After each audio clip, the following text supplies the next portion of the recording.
year is 1633. In Constantinople, the capital of the Ottoman Empire, a man is drinking coffee. He is in a small backroom shop, tucked between a spice merchant and a mosque. He doesn't know it, but he has minutes to live. The door opens. A tall, powerfully built man steps inside, wrapped in a plain traveler's cloak, face half hidden in shadow. The other patrons don't look up. The coffee drinker takes another sip. The stranger walks over. In one motion, he throws back his hood and draws a sword. The patrons freeze. The coffee drinker looks up into the face of Sultan Murad IV, the ruler of the empire, walking his own streets in disguise, hunting men just like him. The last thing he ever sees is the blade. This is not a robbery. It is not personal. The Sultan is on patrol, and the Sultan has made coffee a capital offense. Not once, not twice, multiple times across his reign. Some estimates put the death toll of his private night patrols for coffee and tobacco and wine combined in the tens of thousands. Think about that for a moment. A drink you can now buy at a gas station in a paper cup for $1 was, less than 400 years ago, worth killing for and worth being killed for. Emperors declared war on it. Popes debated whether to bless it or damn it as the devil's brew. Sailors risked their lives to smuggle a single seed. Whole colonies were built on the bones of the people who cultivated it. Revolutions were called for from the tops of coffeehouse tables. Insurance markets, philosophy, entire empires were built in rooms that ran on it. How does a bean, roasted in a pan and steeped in hot water, become that?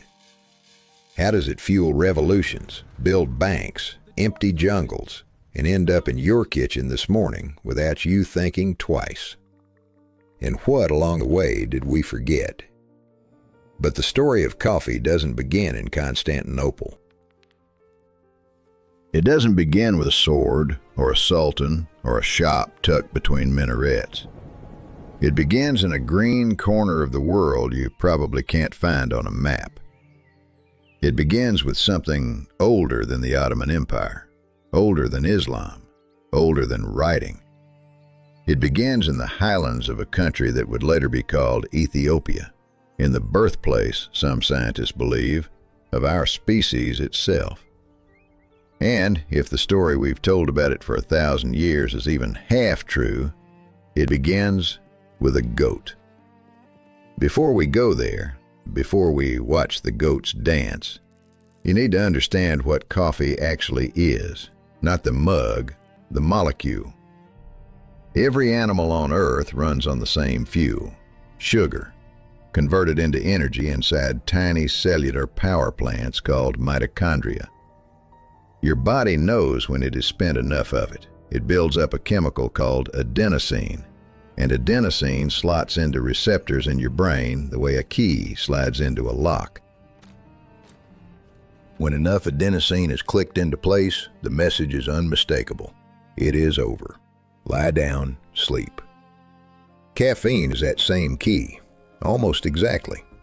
Similar enough that it fits your adenosine receptors, but not similar enough to actually turn them. It jams the lock. Your brain, screaming that it is exhausted, cannot be heard. The signal is drowned out. That is what coffee does. It does not give you energy. It hides your exhaustion from you. Now think about what that means for a species like ours. For most of human history, when the sun went down, work stopped. When you were tired, you slept. Your biology was in charge of your day. And then, somewhere in the last 1,000 years, we found a plant that let us override our own biology. A monk could pray through the night without slumping onto the altar. A soldier could stand watch until dawn. A merchant could work the ledgers past midnight. A scholar could argue with another scholar until the sun came up. A worker could pull a double shift. An entire industrial civilization could run on 8-hour days and then push into overtime and then push again. We do not call it a drug, we call it breakfast. Coffee did not just spread because it tasted interesting. It spread because it did something no other legal substance in history had ever done at that scale. It changed the human relationship with time. Nations that drank it outworked, outthought, and outfought the nations that did not. The countries that industrialized fastest are the countries that put coffee at the center of their working day. Every empire that rose in the last 400 years, Dutch, British, French, American, ran on it. So when we talk about coffee, we are not really talking about a bean. We are talking about the first thing human beings ever used to break the leash of their own bodies. Everything else in this story, the wars, the smuggling, the executions, the plantations, the coups, it's what happens when someone realizes they've found the leash and everyone in the world wants it. Now let's go find the goats. The story is a legend, but every empire needs one, and coffee got a good one.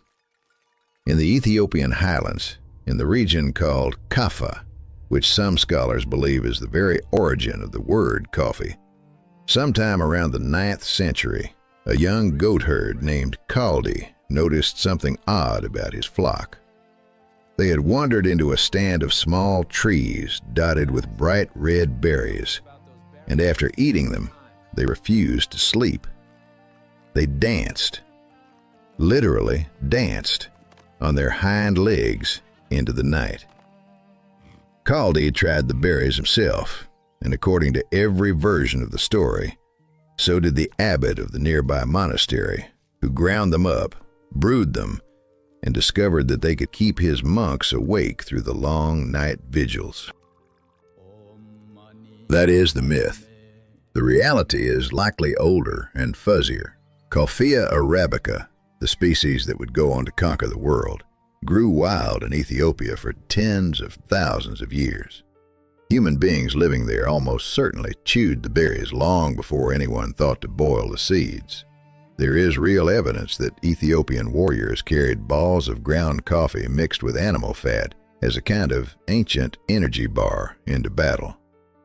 The first coffee was not a drink, it was a weapon. But at some point, no one can say exactly when, someone realized that the beans inside could be roasted, ground, and steeped, and they took that discovery across the water. Because Ethiopia sits on the Horn of Africa, and directly across the Red Sea, one boat ride away, is Yemen. By the 15th century, coffee has crossed the Red Sea, and it has found its first great home.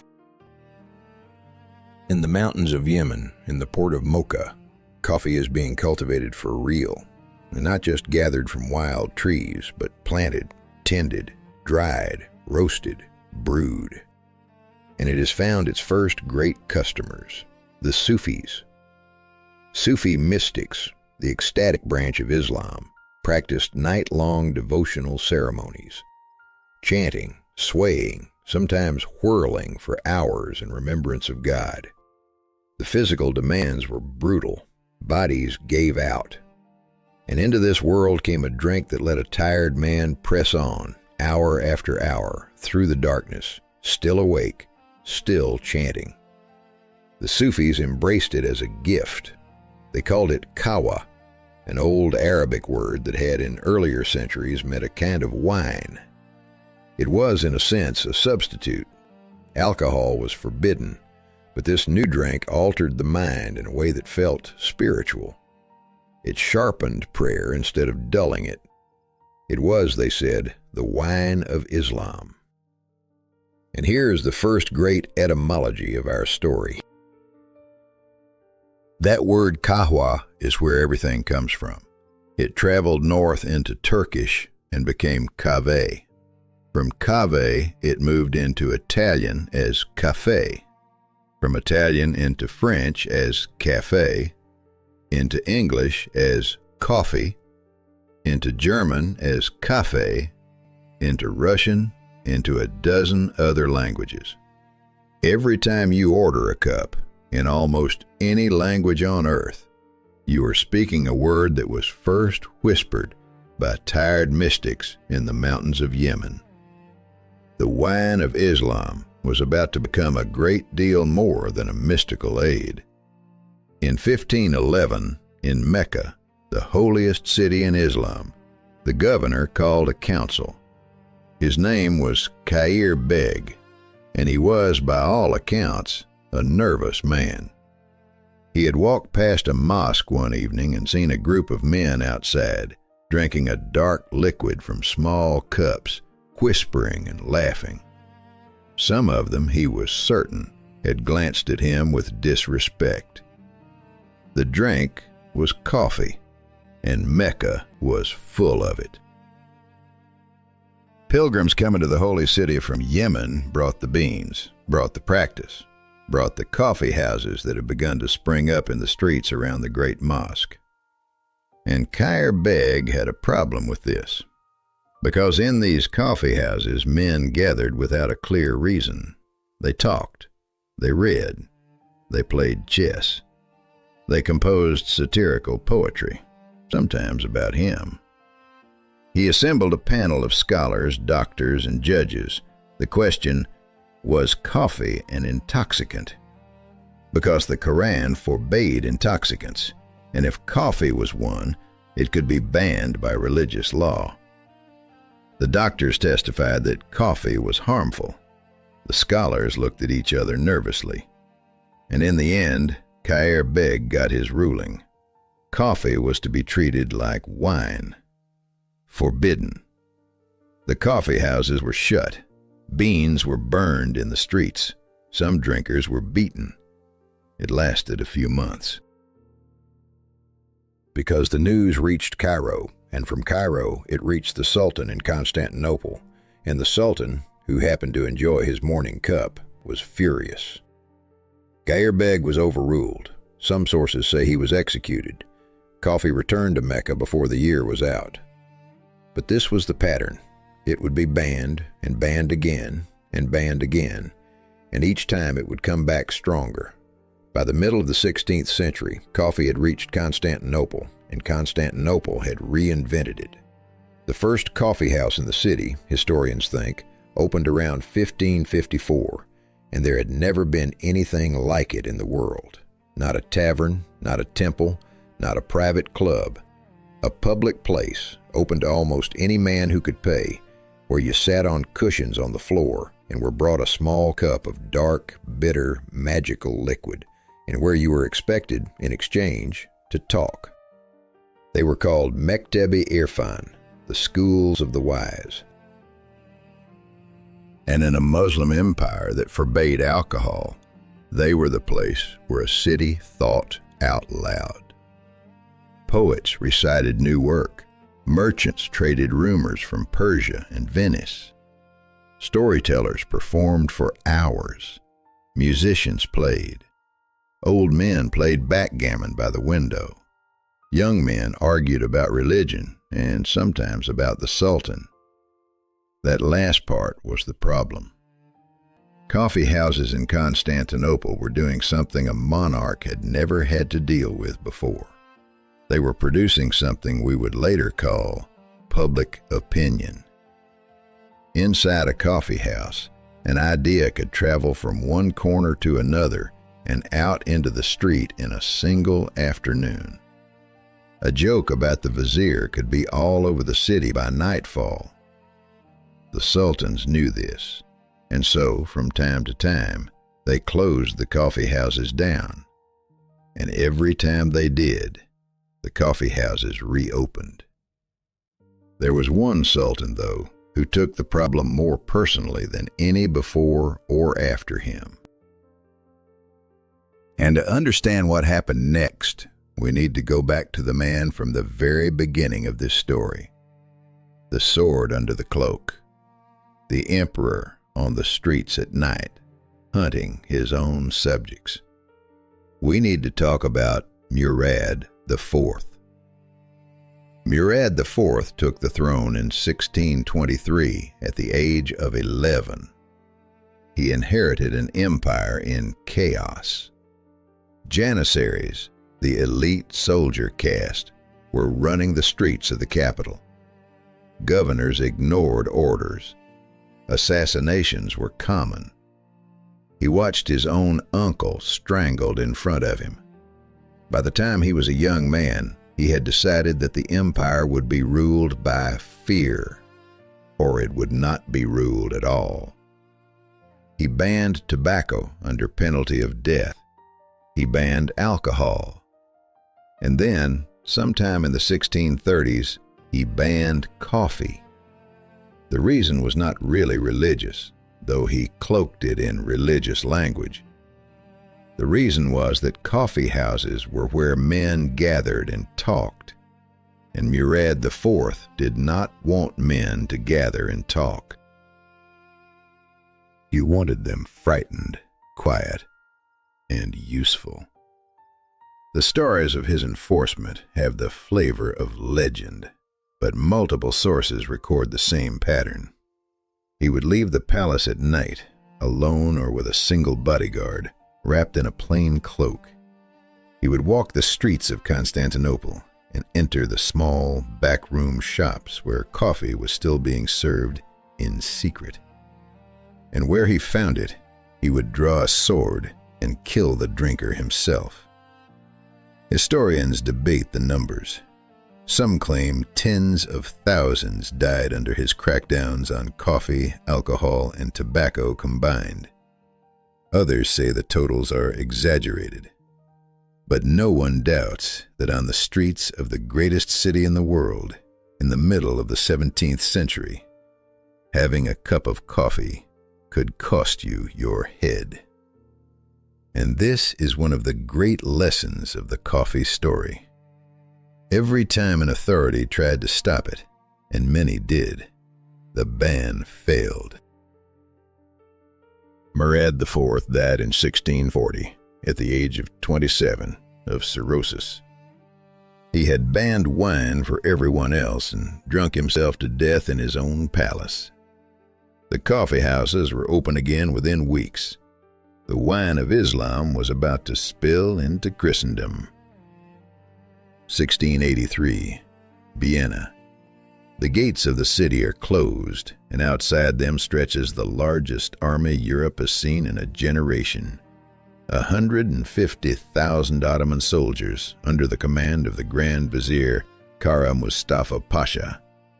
Cannons pound the walls. Tunnels are dug beneath them. Inside the city, food is running out. Vienna, the eastern shield of Christendom, is about to fall. Enter a man named Georg Franz Kolschitsky, a Polish trader fluent in Turkish who had spent years working the Ottoman ports. In the middle of the siege, he volunteers for what should be a suicide mission to slip out of the city, cross the Turkish lines, and beg the Polish king Jan Sobieski to bring an army in relief. Dressed as an Ottoman soldier, singing Turkish songs he had learned in the ports, Kolschitsky walks straight through the enemy camp. He delivers his message. He comes back. And in September of that year, Sobieski's cavalry, the famous winged hussars, comes down the hill and shatters the Ottoman army in what will be one of the pivotal battles in European history. When the Turks flee, they leave behind their entire camp, tents, horses, weapons, gold, and several hundred sacks of small, hard, brown beans. Nobody in Vienna knows what they are. Some think they are camel food. The story goes that Kolschitsky, remembering his years in the Ottoman ports, asks for them as his reward. He gets them, And then, on Domgasse, in the heart of the newly saved city, he opens the first Viennese coffee house. He is the reason coffee begins its European conquest, not as a curiosity, but as a symbol, the drink of a victorious civilization, the trophy of a war for the soul of a continent. The story may be dressed up. Historians point out that a few coffee houses probably existed in Vienna before the siege, but something like this happened, and Europe would never be the same, because the beans were now on the loose. While all this was happening on the eastern edge of Europe, an even more consequential coffee revolution was quietly underway in London. The first English coffee house opened in Oxford in 1650, and the second in London a year or two later. By the end of the century, there were perhaps 3,000 of them in the capital alone. This was not a niche taste. This was every corner, every alley, every profession. The English called them penny universities. For the price of 1 penny, the cost of a cup, you could sit at a table with strangers for hours, read the newspapers pinned to the walls, and listen to men who knew things you did not.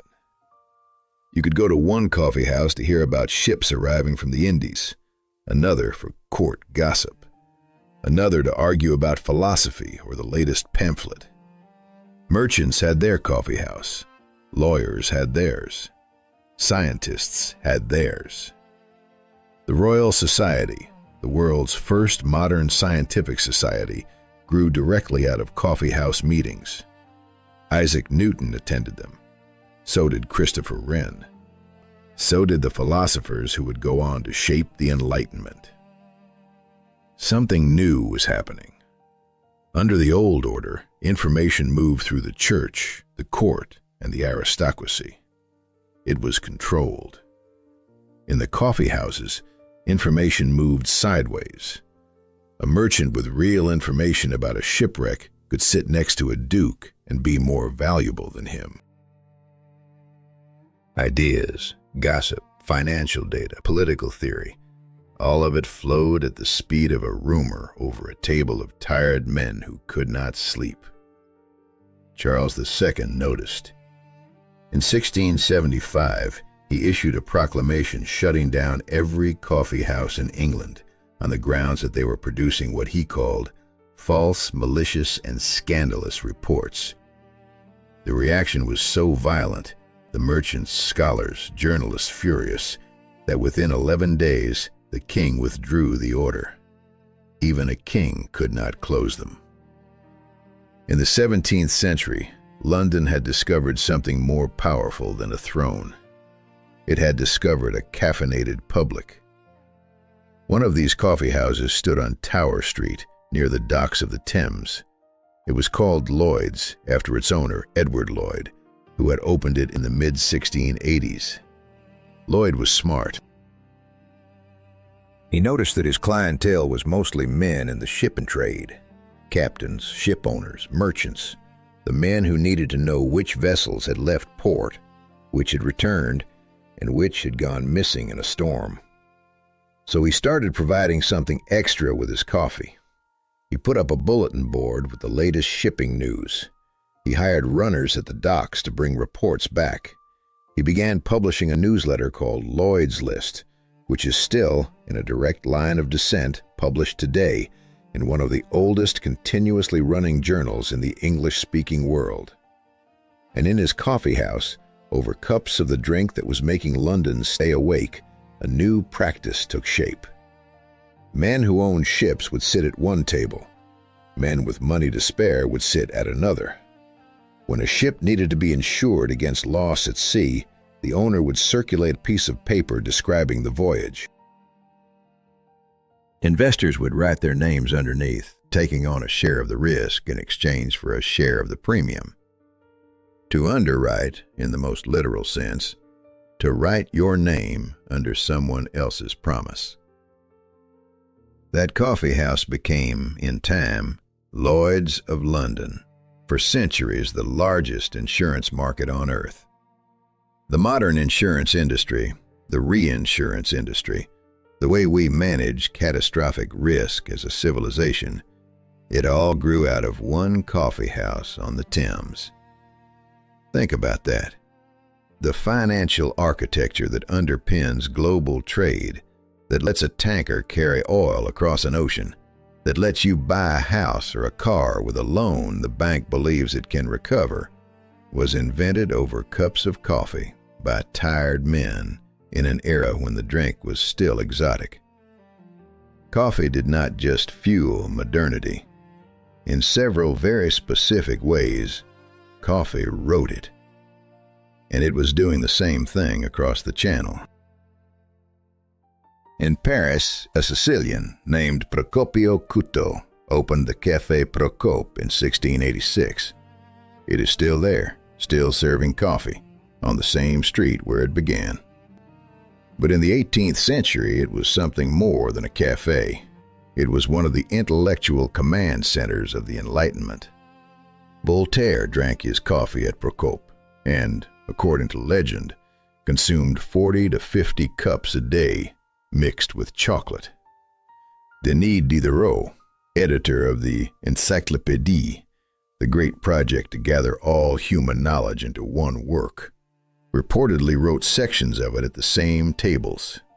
Rousseau argued at cafes like this one. So later did Benjamin Franklin.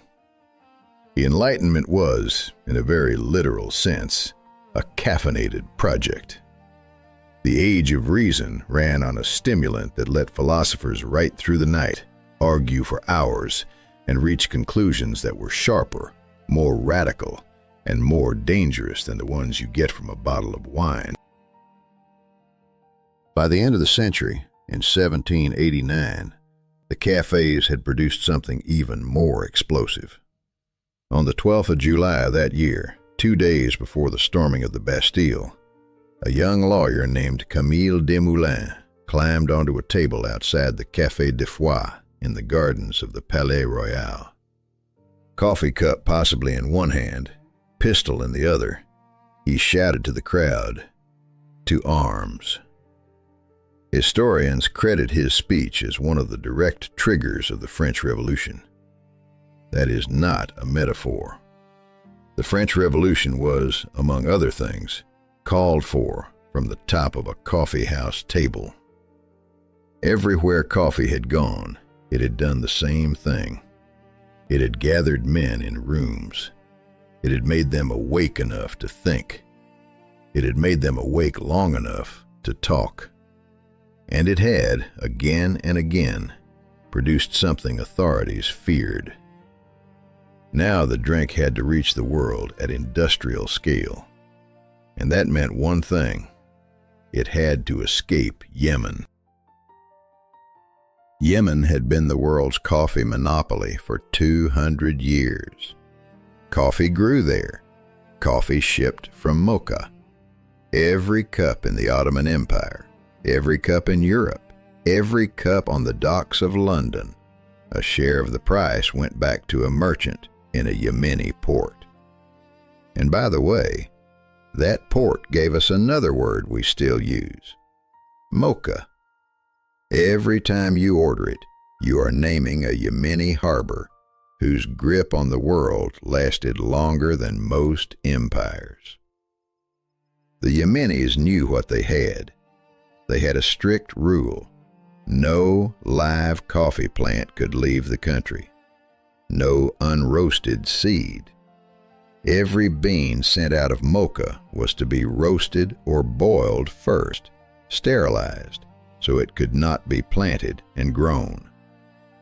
It nearly worked. For 2 centuries, the Yemeni monopoly held. But a monopoly on a plant is a hard thing to keep forever. The first crack, according to legend, came from an Indian pilgrim. A Sufi named Baba Budan, returning from Mecca sometime around 1670, is said to have smuggled 7 live coffee beans out of Yemen by strapping them to his belly. 7 because in Islam it is a sacred number. He planted them in the hills of Karnataka in southern India, on the slopes of a mountain that is still called Baba Budangiri to this day. It is still one of India's great coffee-growing regions. The Dutch were watching. And the Dutch, in the 1600s, were the most efficient commercial machine in the world. Their East India Company saw the profit margins on coffee. They saw the Yemeni monopoly, and they decided to break it. Around 1616, and again more successfully in the 1690s, Dutch merchants managed to obtain live coffee plants from Yemen, smuggled out by bribery or theft. They took them to the greenhouse at the Botanical Gardens in Amsterdam. They took them to Ceylon. They took them, above all, to their colony in the East Indies, to the island of Java. By the early 1700s, the Dutch were growing coffee on Java at a scale Yemen could not match. And a word entered the English language that we still use today, Java, meaning coffee, named after the island that ended the Arab monopoly. The bean was loose in Asia. Next, it would cross an ocean. In 1723, a young French naval officer named Gabriel de Clieu found himself in Paris on leave, and he had an idea. France had a colony in the Caribbean, Martinique, and it grew sugar, and it did not grow coffee. The Dutch had shown that the plant could be moved. De Clieu, stationed in Martinique, thought, why shouldn't France grow its own? Through connections, he gained access to one of the coffee plants in the Royal Greenhouse in Paris, a single seedling. He was given permission to take it on his ship back across the Atlantic and try to plant it on Martinique. If it survived the voyage, France would have its own coffee. The voyage was a disaster. They were becalmed. They were attacked by pirates. Water ran low. Rations were cut. Somewhere in the middle of the Atlantic, in a becalmed ship under a burning sun, the crew was rationed to a few sips of water per day. And Gabriel de Clieu, in his own memoirs written later, described what he did. He shared his water ration with the plant. He gave up his own drinking water, in the middle of the ocean, in the tropics, on a ship where dehydration killed men, to keep a single small coffee seedling alive. And he succeeded. The plant reached Martinique, he planted it, it thrived. From that one seedling, according to some accounts, descended tens of millions of coffee trees. It spread from Martinique to the rest of the Caribbean. It spread from the Caribbean to Central America and to Brazil. Within 100 years, the plant that Gabriel de Clieu had watered from his own mouth had colonized an entire continent. Coffee had reached the Americas.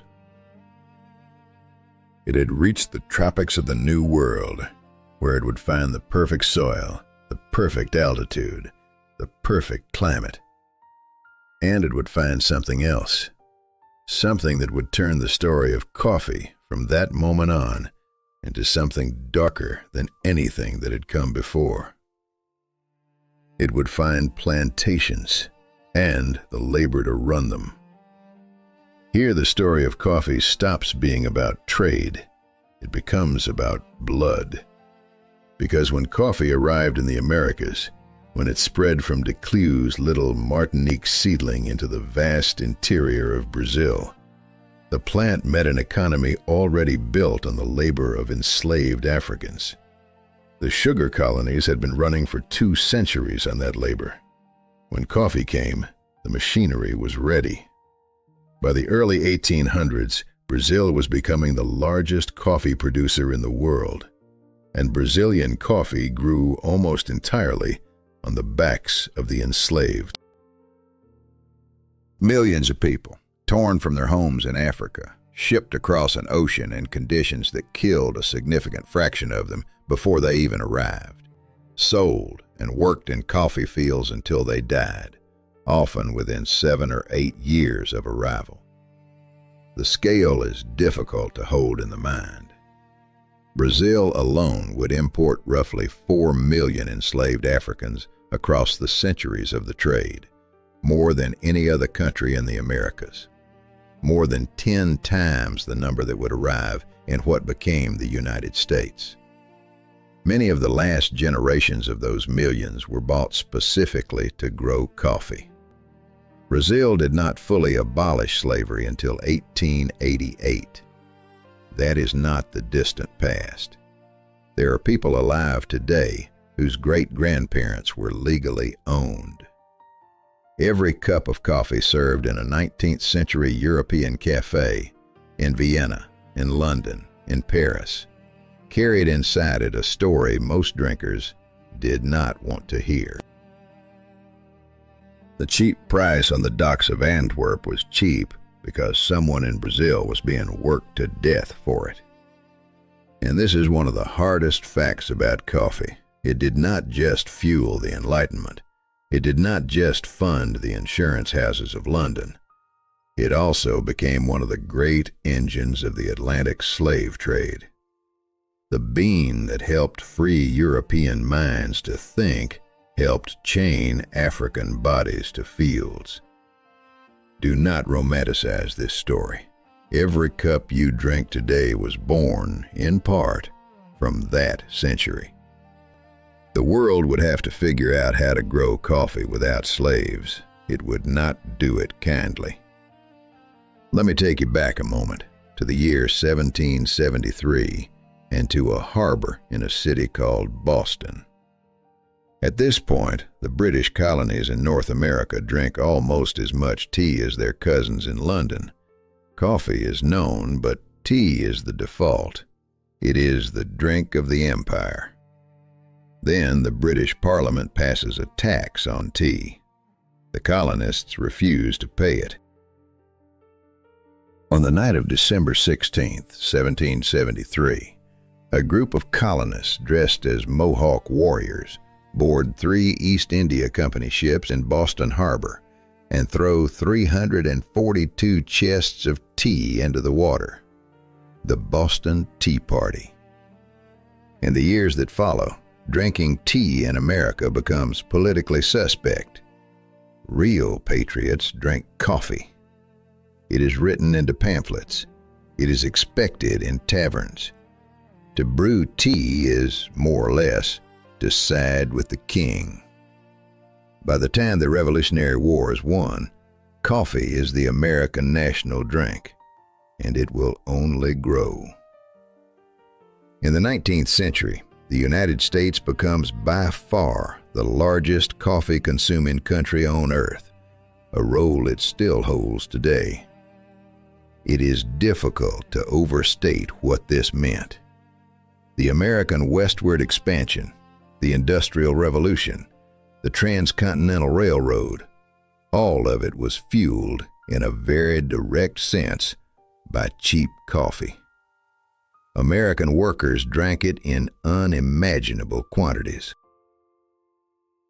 Union soldiers in the Civil War were issued coffee as part of their rations, and it became so central to daily life that when they broke camp for battle, one of the first things they did was start a fire and boil their beans. But cheap coffee in the United States meant that someone, somewhere, had to grow it cheaply. And once slavery had ended, that someone became the small farmer in Central America.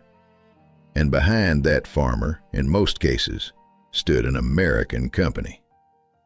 The story of American coffee, from 1900 onward, is not really the story of Boston or New York. It is the story of Guatemala, Honduras, and Colombia. It is the story of the Banana Republics, a name that referred as much to coffee as it did to fruit. The term Banana Republic was coined by the American writer O. Henry, but the reality it described applied just as well to coffee. By the early 1900s, small countries in Central and South America, Guatemala, El Salvador, Honduras, Nicaragua, Colombia, Ecuador, had built their economies around exporting coffee to North America and Europe. In some cases, a single crop was more than half the country's exports. In some cases, the entire government's revenue depended on it. That kind of dependency is a trap. If the world price of coffee falls, an entire country falls. If a foreign buyer decides to source from a cheaper region, a countryside goes hungry. And in the 20th century, the buyer was almost always a North American corporation. American companies, the fruit companies, the coffee importers, owned vast tracts of land in these countries. They owned the ports, in some cases. They owned the railroads. And when a government tried to raise the wages of coffee workers or to redistribute plantation land to peasants, those companies had a way of making sure the government fell. In Guatemala in 1954, a democratically elected president named Jacobo Arbenz tried a modest land reform that threatened the interests of the United Fruit Company. The CIA organized a coup, replaced him with a general, and Guatemala was thrown into a civil war that would kill roughly 200,000 people over the following decades. In El Salvador in 1932, a peasant uprising was crushed in a massacre, La Matanza, that killed tens of thousands. Behind these events, again and again, sat the coffee economy, landowners, corporations, and the workers who tried to survive under them. This is not a paranoid reading of history. It is what the declassified documents say. Coffee was not just a drink. In Latin America, it was an entire structure of power, and that structure was defended, sometimes with tanks, whenever it was threatened. If you drink American coffee today, some percentage of what your grandparents drank came from beans priced inside that structure. This part of the story is not old. This is still the 20th century. Now let's talk about that century itself, and about the drink that fueled it. The story of modern coffee is the story of one relentless force: scale. In 1901, a Japanese-American chemist named Satoru Kato demonstrated the first workable instant coffee at the Pan American Exposition in Buffalo, New York. Brew the coffee, freeze it, grind it down. You get a powder that, when hot water is added, becomes drinkable coffee again. The taste, in those early years, was terrible. But taste was not the point. The point was that instant coffee could be produced by the ton, stored in cans, shipped anywhere in the world, and consumed by anyone with access to hot water. It was coffee at industrial scale for an industrial civilization. Two things pushed it into every kitchen on Earth. The first was the invention in 1938 of Nescafé, an instant coffee developed by the Swiss company Nestlé, which had been asked by the Brazilian government to help solve the problem of Brazil's massive coffee surplus. Nestlé's version tasted better than earlier attempts, and Nestlé had the marketing and distribution to sell it globally. The second was the Second World War. American soldiers went to the war with coffee in their kits. In fact, so much coffee was being sent overseas that American civilians were rationed. GEs drank an unimaginable quantity of it, in the Pacific, in Europe, in North Africa, in the freezing forests of the Ardennes. A soldier who could get 5 minutes and a canteen of hot water could have his morning cup. By the end of the war, an entire generation of American men had learned to associate coffee with survival, with comfort, with daily routine. They came home and demanded it. And then the American economic empire took that habit and spread it to Japan, to Germany, to Italy, to Korea. Nescafé jars appeared on shelves in villages that had never seen the plant. By 1950, the world was drinking hundreds of billions of cups of coffee a year. Almost none of the drinkers thought about where any of it came from. The bean had done what no drug in history had done before. It had achieved total global distribution, legal, cheap, and completely invisible. By the late 20th century, coffee had a problem. It was everywhere, and it was terrible. The mass-market American cup by the 1970s was a shadow of what the drink could be. Cheaply grown, over-roasted, brewed in industrial urns and left to sit for hours, it was more a caffeine delivery mechanism than a beverage, and Americans were slowly drinking less of it. Then, in 1971, 3 men in Seattle opened a small shop that sold whole roasted beans and equipment. They named it after a character in Moby Dick. The store was called Starbucks. For a decade, Starbucks was a small local business. Then, in 1982, they hired a marketing director named Howard Schultz. Schultz took a trip to Milan. He saw Italian espresso bars, small, ritual-driven, warm. The espresso pulled fresh and drunk fast at the counter. And by the way, there is your third etymology. Espresso in Italian means pressed out, but it also carries the meaning of made expressly for you. Every time you order one, you are naming a specific promise. Fast, forceful, personal. Schultz came back from Milan with a vision. Bring the Italian cafe to America, but scale it. Not one bar in one neighborhood, thousands of them, everywhere. By 2000, there were more than 3,000 Starbucks locations. By 2020, there were more than 30,000 around the world. The brand did not just sell coffee. It sold a specific script. It's the same green cup, the same recognizable menu, the same background music, the same laptop-friendly furniture in Seoul, Berlin, Mexico City, and Shanghai. And it triggered a reaction. What is often called the third wave of coffee, small independent roasters, obsessive quality, single-origin beans, direct trade with farmers, brewing techniques treated with the seriousness of winemaking. Third wave coffee saw the standardized cup and said, no, coffee is a specific bean from a specific mountain, from a specific farm, and it should taste like it.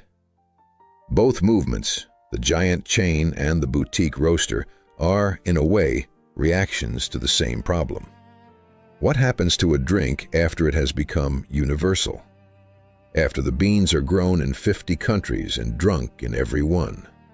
How do you make it mean something again? Because the world drinks about 2 billion cups of coffee a day, and most of them are not really tasted. Which brings us to today. Right now. Your kitchen, this morning, the cup on your desk. The global coffee industry as of the mid-2020s is worth well over $400 billion a year. It employs, directly or indirectly, an estimated 125 million people. Around 25 million smallholder farmers grow most of the world's supply, concentrated in a band around the equator, the so-called coffee belt. And here is the first uncomfortable fact. Of that 400 billion, only a small percentage, often estimated at less than 10%, reaches the farmer. Most of the money is captured downstream by exporters, roasters, brands, and retailers.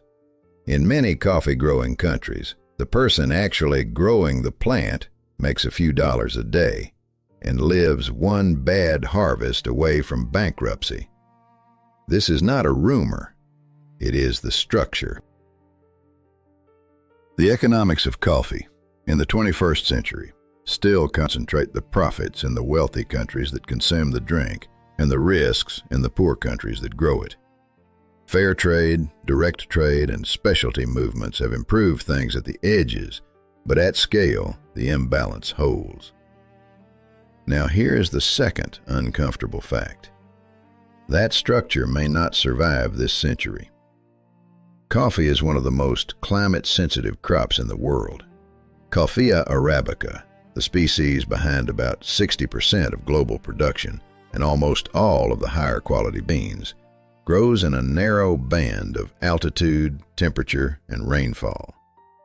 Studies published in the last decade suggest that by 2050, roughly half of the land currently used to grow arabica may no longer be suitable.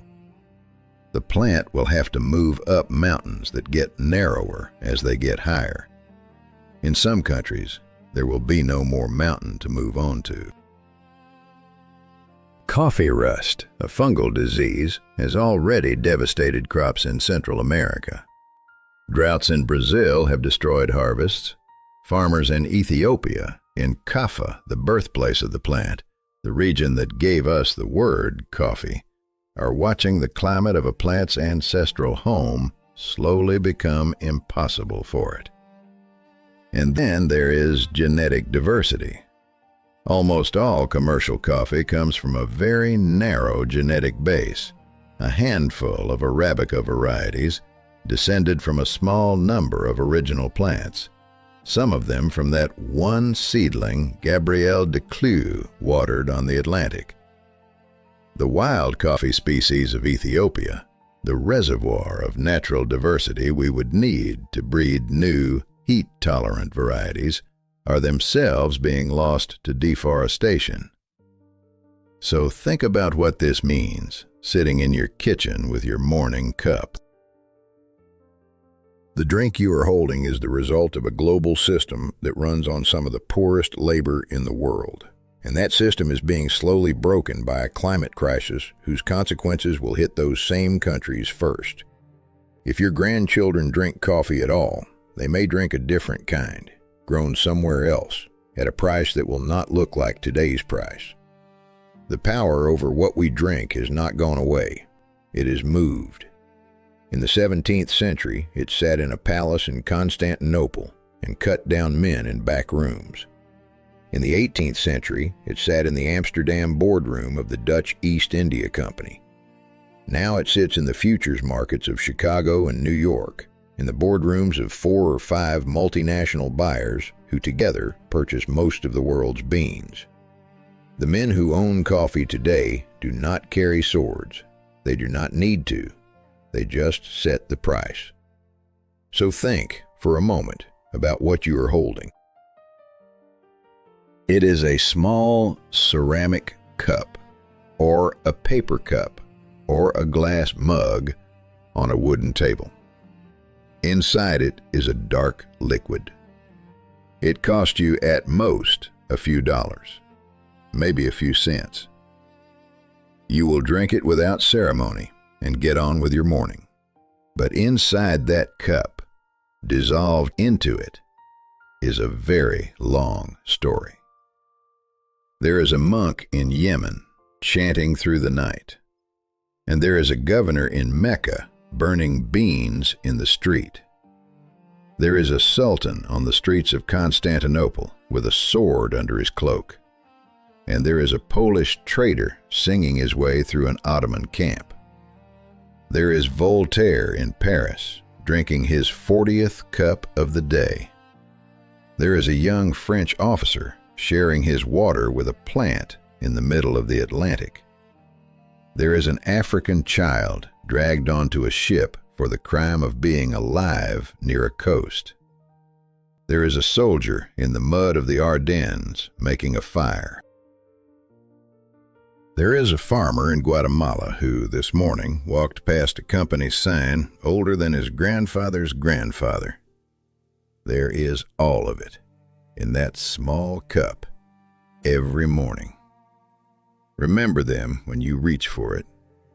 Remember the man who was killed in the back room of a shop in Constantinople because he wanted to be awake. Remember the Sufi mystic who called it the wine of Islam. Remember the seedling on the boat, and remember the field it grew into, and remember who worked that field, and remember who paid them, and remember who did not. Remember that you are drinking, right now, the same molecule that fueled the Enlightenment, that funded Lloyd's, that overthrew tea in an American harbor, that let 150 years of European empire stay awake. Remember that this cup was once worth killing for. And remember that somewhere in the world, this morning, someone is still being paid almost nothing to pick it. And the next time you take that first sip, the automatic one, before your eyes are even fully open, hold it in your mouth for 1 extra second. Just one. That second is where the whole story lives. The goats in the highlands, the mystics in the mountains, the sword in Constantinople, the ship in the Atlantic, the plantations in Brazil, the coup in Guatemala, the green cup in the airport. All of it in that second on your tongue. If you made it this far, subscribe and tell me in the comments which part of this story surprised you the most. The Sultan on his night patrols? The seedling that watered its keeper? The men who ran an empire on cups of black liquid at midnight? Because we've only just started.